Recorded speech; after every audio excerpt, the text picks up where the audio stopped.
All right, so this video is going to be to show you how to export your Batman logo so you can submit it. And this is also the steps that you would use to export any sketch that you're going to cut out in the vinyl cutter. So if you wanted to, cut something, this is how you're going to export it, because we can't just save or cut directly from our CAD file. We actually have to export it as a special kind of file.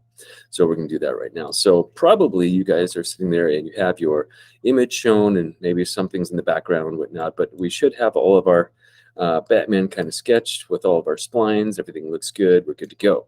Now, the first thing we want to do is hide our image just so we can kind of see our trace. And the reason we want to hide it instead of delete it is we don't ever want to delete anything from a sketch unless it's, an accident or a mistake or something like that. So any part of something we want to keep just in case we might want to use it later, or use it as a reference or something like that. So we never want to delete anything, we just want to hide. The way we do that is just by clicking on the eyeball, right? So if we hover over here, we can see the little eye.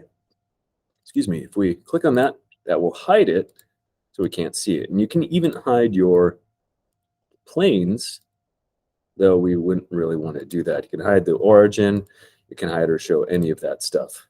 Though I usually like to keep my planes visible because it kind of gives me a little bit better of a perspective of where everything is.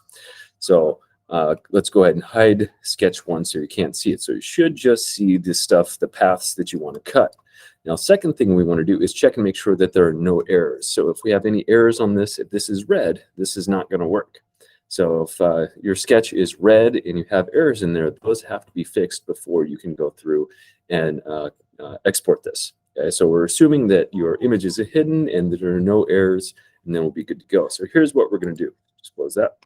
So we're just going to right click on the sketch that has the artwork. You can kind of see it highlighted. And what we want to do is export as DXF DWG.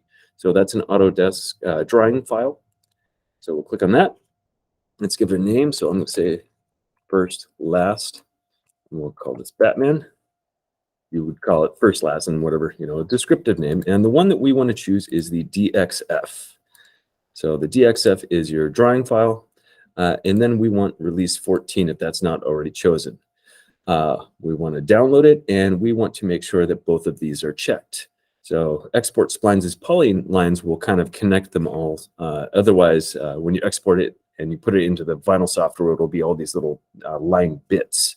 So we want to make sure, again, that we have it named DXF, release 14, download, export, and set Z height are both checked. So we'll go ahead and hit export. It will take a little bit of time there. We'll save that, and then we're good to go. So for the Batman logo assignment, you're going to upload that to Canvas.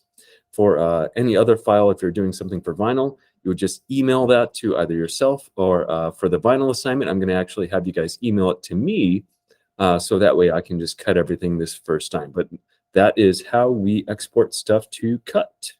All right.